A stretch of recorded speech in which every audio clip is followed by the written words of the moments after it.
Coba cublak suwun Mbak Lucy Brahman dari Ponorogo. Oke, yuk.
Anggrene wayang mesti Mbak Lucy, Mas Gareng, Kapitan lho kuwi. Kek sinten sing ngendika? Kula. Lah mbok cekek demit aku rene sik pisan iki.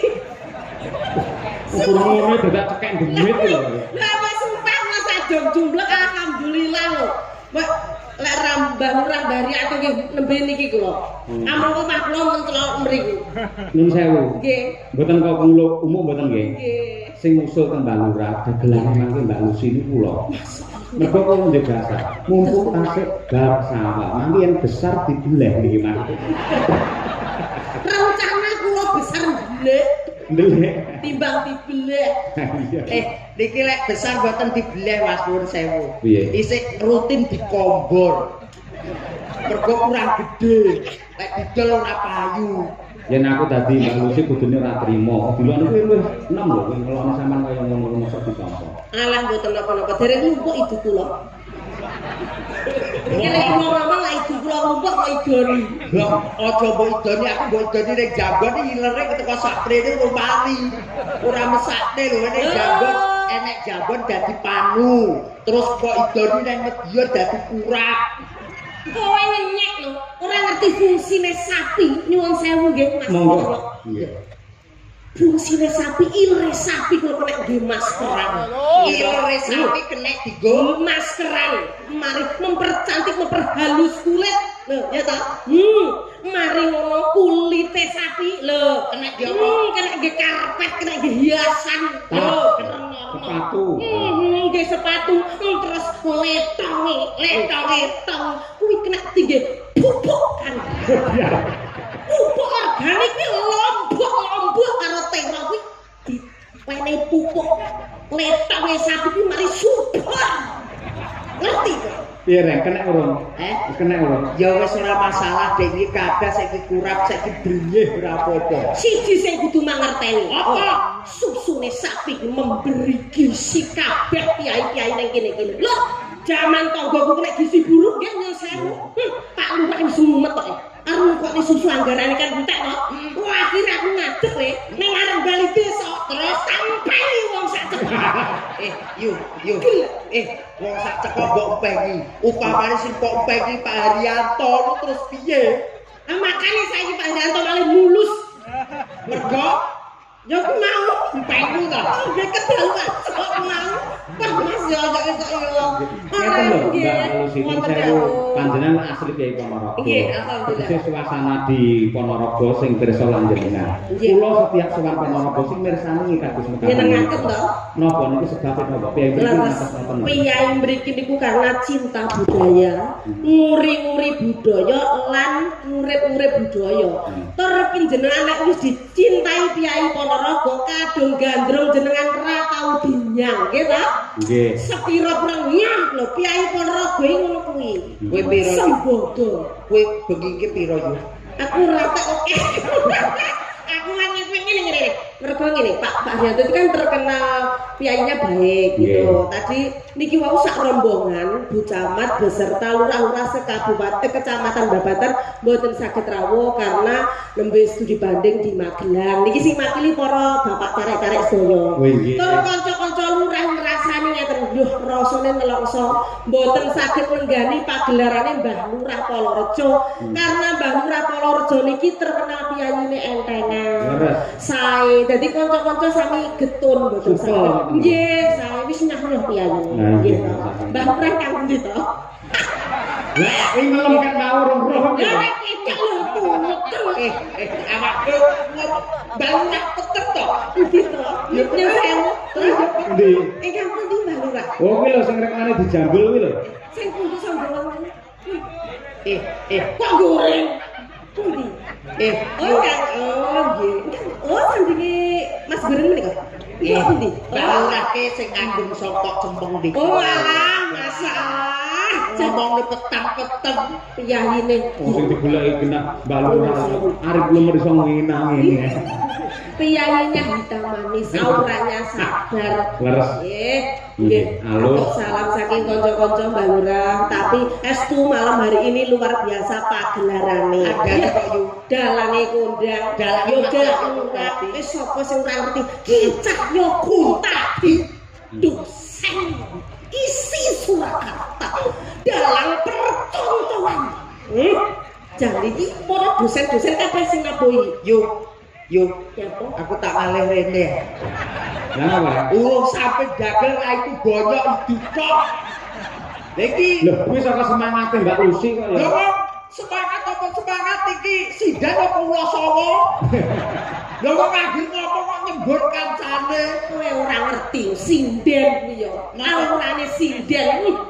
Sinden kambune wangi. Ora iki mendung. Sinden gak ambune wangi-wangi. Lho, oh abah wis sinden kuwi mengandung emas batangan. Otak nae kelak-kelak dadi emas setengah gram rata. Aku ora dadi mas batangan kok yu. Lah apa? Aku bar mangan bakso. Ora dadi batangan kok. Nggih, Mbak Lucy, kalian Mas Gareng. Hajatipun bersih desa. Bersih desa. Nggih, wonten awala niki. Assalamualaikum warahmatullahi wabarakatuh. Waalaikumsalam warahmatullahi wabarakatuh. Saking keluarga besar KUD Sukamaju, saking laladan Sukorejo Ponorogo, menika klebet Pak Karsono wau, nggih. Kagem Pak Dalang Cahya nyuwun gending caping gunung kalian ninggal katresnan. Nggih jawab. Gending menika kagem sedaya pamirsa sugeng mirsani wayang kulit sedalu natas bersama Dalang Ki Cahya tadi sampun kesupen benjang tanggal 25 April mirsani wonten Desa Kedung Banteng. Matur nuwun saking KUD Sukamaju tertanda Bapak Haji Karsono SP. Nggih. Ugi wonten melih. Assalamualaikum warahmatullahi wabarakatuh. Waalaikumsalam. Pak Dalang kula Mbah Untung sing mbau reksa apa nggih? Gogo Kalang nggih. Gogo Kalang Timur. Kula nyuwun lagu Kembang Rawe. Lagu niki mangke kula aturaken sederek Anggi sing dodol Cemoy. Nah nggih. Kalih sederek Suprih sing dodol Cemoy. Nggih. Di warung-warung ya do dikirimi lagu. Nggih. Ugi menika malih setunggal saking Mbah Wotahid mantan kami tua Dukuh Polorejo Krajan. Nyuwun gending utawi sekar gula klapa Kembang Rawe. Gending menika dipun aturaken dumateng Bapak Haryanto Kepala Desa Polorejo saha pamongipun Bapak Suhari SH sekalian selaku anggota Dewan Perwakilan Rakyat dari PKB, juga Bapak Ibu BPD lan LPMD Desa Polorejo, ibu-ibu PKK dan Karang Taruna, konco-konco kelompok tani se-Desa Polorejo dan sedaya para penonton. Caping gunung riyin. Ning kula niki badhe ngenteni salam rumiyin saking penggemar jenengan pun sami nyewa kendaraan demi mirsani jenengan iki rombongan ten mriki. Saking pundi? Nggih, saking Kelurahan Keniten wonten, saking Kelurahan Bedri wonten, saking Babatan wonten komplit niku nyater mobil. Alhamdulillah. Spesial untuk Mbah Lurah lek ndawi ngeten. Untuk Kang Anono Mas Gareng teko limbukan wae pun beres. Untuk malam hari ini tak diskon sampai goro-goro ora bayang. Ini gak karo cangkok tadi aku sulit. Pas ya toh. Mbak Lurah biar tidak sedih karena teman-teman Lurah tindak. Betul. Nggih. Tadi Pak Lurah Kabupaten Campur ya. Nggih, pasti Pak. sebelum kabeh. Sakniki Cak Cak Gunung dijengglengke sing jengleng Mas Gareng sing nembang bulusi. Jenggleng caping gunung. Kamu ditani Mbak Lurah niki mau. Mbak Lurah napa warga masyarakat? Bapak Haji Karsono. Pak Karsono. Nggih, alhamdulillah. Muga-muga. Nggih. Itu Mas. Enggak. Saben bengi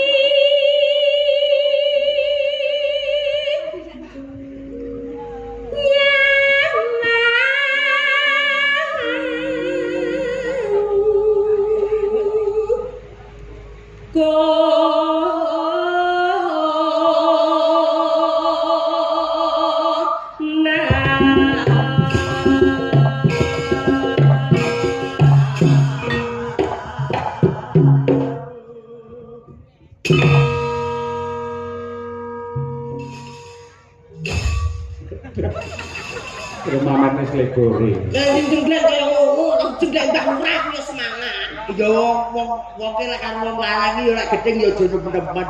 Lek wis ki ya ora sah ngene. Lope wis bae kok ngene. Sosok wong wedok iki gedhe karo lanang yo ngono. Mosok lek wis bar ya ngene ngono. Beda lek bojoku. Piye? Oh bojoku lek bar ora ngene ngono. Piye?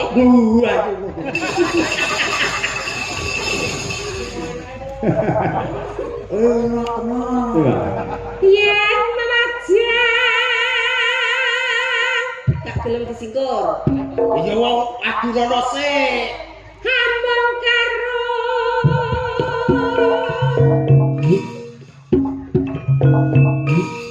Janar kuning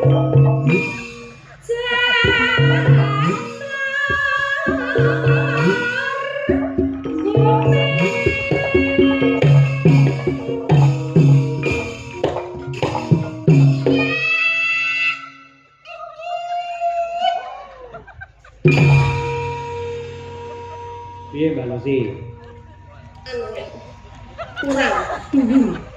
kurang dulu biasanya niku gareng pacitan kan tiangnya kan bro pesisir pantai jadi energik orangnya biasanya niku gabrol ten wong barang sapa apa nek kalau rejo bayar larang-larang kur ngumbule terus kamu iya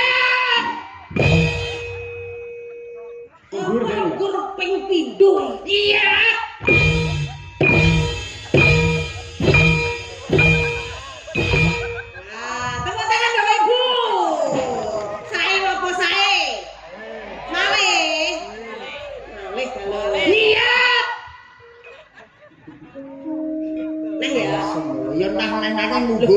kan yang menunjukkan bahwa kamu itu seseorang yang multi. Oke, baik.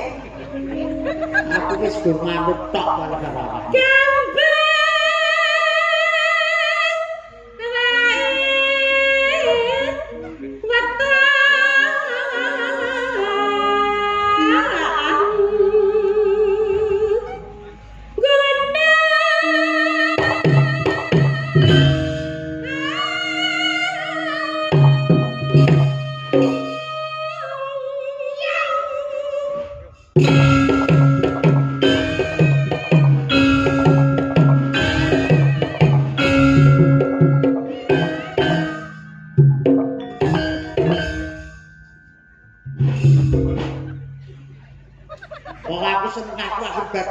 Ya terus buka lawang hidup. Kok mbok barane ono bar-barane? Ya bojomu teko. Loh, ning panggung iki nek bojo-bojoan ning panggung iki kita milik umum. Milik umum saiki kok apike kok mulih aku ditojok bojomu. Kalau di panggung itu harus profesional kerja. Contoh, Mas Cahyo pun tadi kan garwane Bu Kesi. Loh, kalau di atas panggung Mas Cahyo milik umum. Milik kabeh sing mirsani. Ngono tenan. Iya. Oke, baik. Itu malah ngedek beneran demok sampe demok sesuk enek dagelan ndak sih.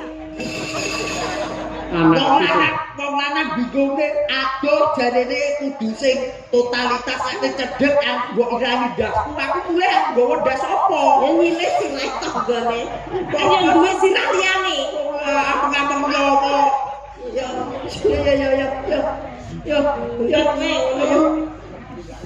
Pak Cinta.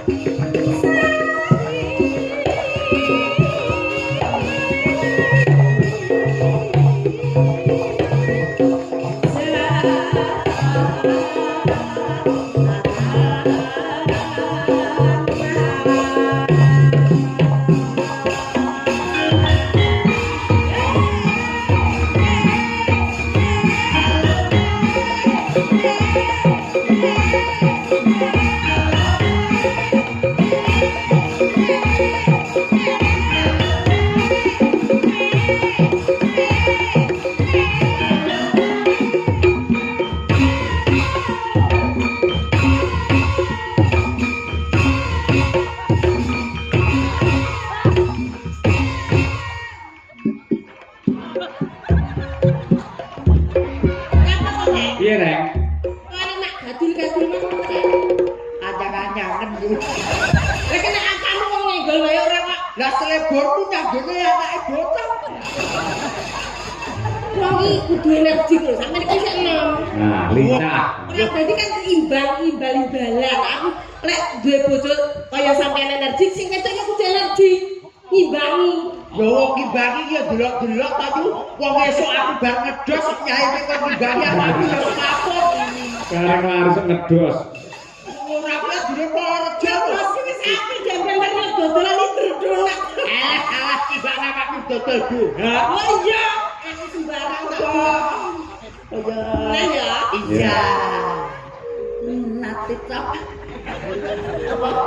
Ya ampun, atitan nate cap. Apa sajake kowe anu lek diladeni Kak Sarti kurang arem. Oh, ora. Sing halus-halusan. Aku wani.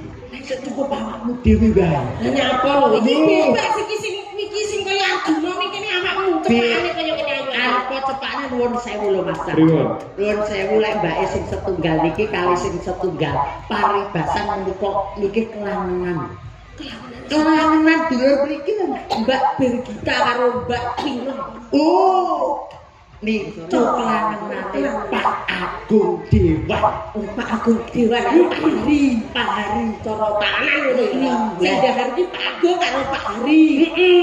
Terus Terus Mbak Dian. kali Mbak Dian. Mbak Dian kali Mbak Mira niki cara kelanganane niku Mbah Lurah Haryanto. Mbah Lurah Haryanto. Terus Bu Kesi sak mriki. Nah, Terus niku remenane Mbah kami tuwa Iwan. Mbak Iwan lek saku. Yo RT Gupolo.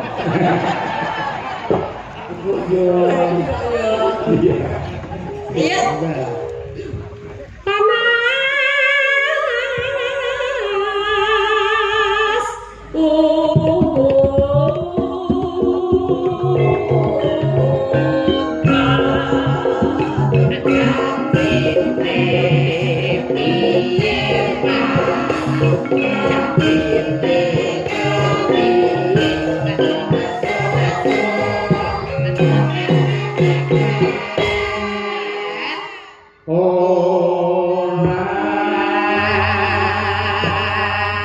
Nggih tarikan coba ngecek sinden-sinden kae. Yo. Itu saking Mbak Lia, ya Kak. Iya.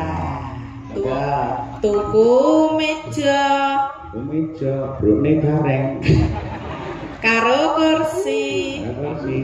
Warga Palarejo mugi tambah rejeki.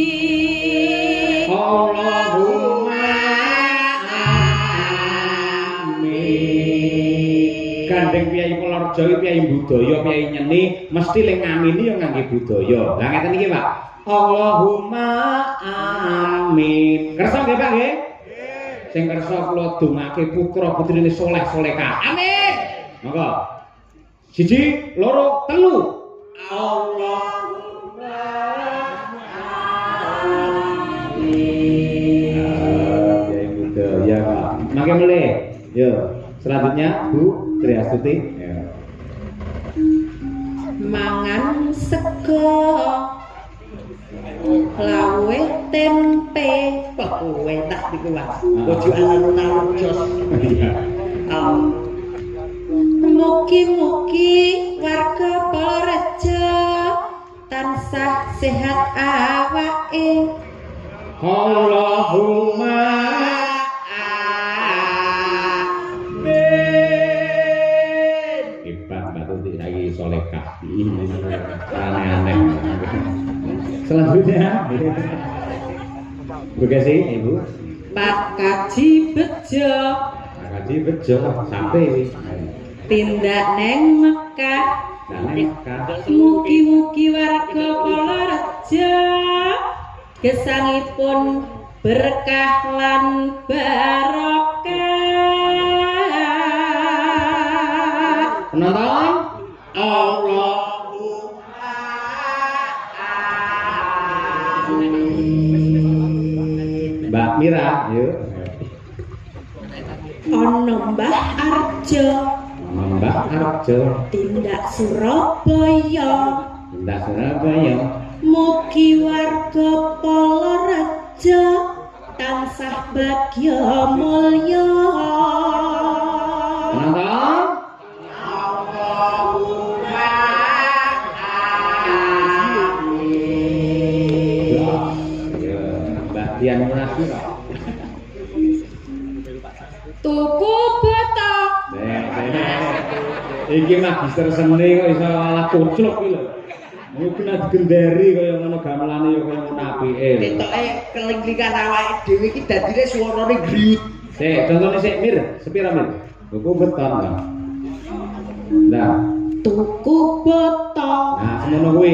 Bir contone Bir, ayo Bir. Nah. tuku betok Dian, ya. tuku betok yantemi kowe. Gua gamelan dhewe. Kowe solusi kok berbotok. Kok nesu to? Ora nesu kok mendem. Wah. Ayo. Kurang gede, Pak. Kurang gede. Kurang gede. Enggak. Tuku betok. Kok ki piye? Anumu ki padakno karo iki lho, Nduk. Anumu ki padakno karo kono. Namun. Tuku betok Dikeprone ganteng. Ayo. karo mangan marem-marem. Jos. Pak Herianto. Mugi-mugi sehat ayem tentrem. Allahumma Ape. Ngapunten para lenggah pancen sinden Dian iki obate keri dadi ya. Ayo. Ayo Bir. Ayo. Ning Surakarta tumbas maem pete. Pak Haryanto kula nyuwun sawerane. Allahumma amin. Iki jane sinden kok kotak amal. Wis wong njaluk saweran lho ngembangake kaya. Wis. Bisa Dian kacau. Sing tak jagane mung karo kowe no. Mbak Wino. Wah, ini siap-siap yuk. Neng dhuwur meja. Dhuwur meja. Enak ya. Iya. Enak. Aja rame-rame. Betul limo. Desa Purworejo.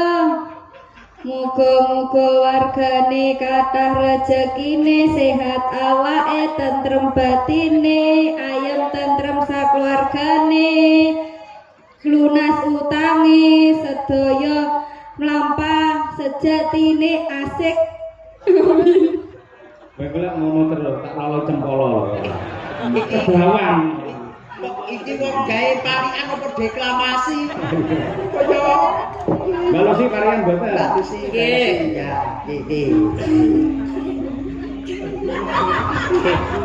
Yo,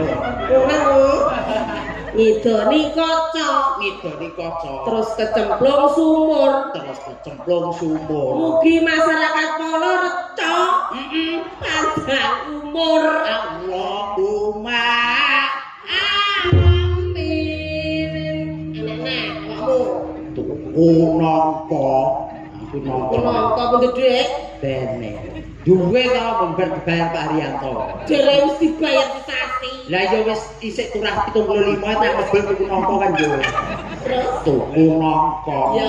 Rupane ireng. Wong Sampala Reja sing wedok muga-muga meten bareng. Nama diamini. ya iya Lah wis akeh dadi lakon. Cibak nggih. Apa dadak cilaka? Kok iso? Ketok ndase ya didelepne neh. Anak kucing kok. Panas dengan Panas udan panas aling-aling capek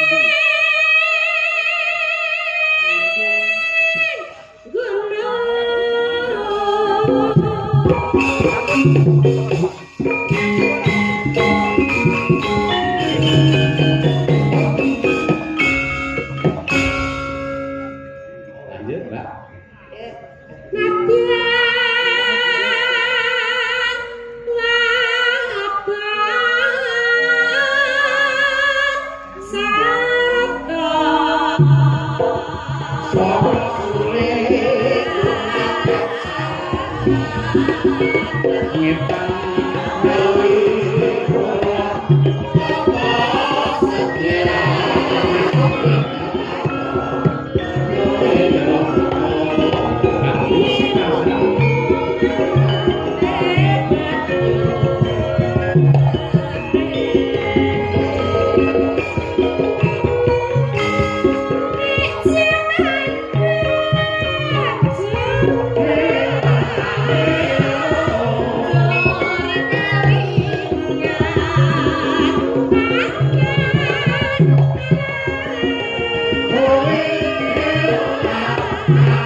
Matur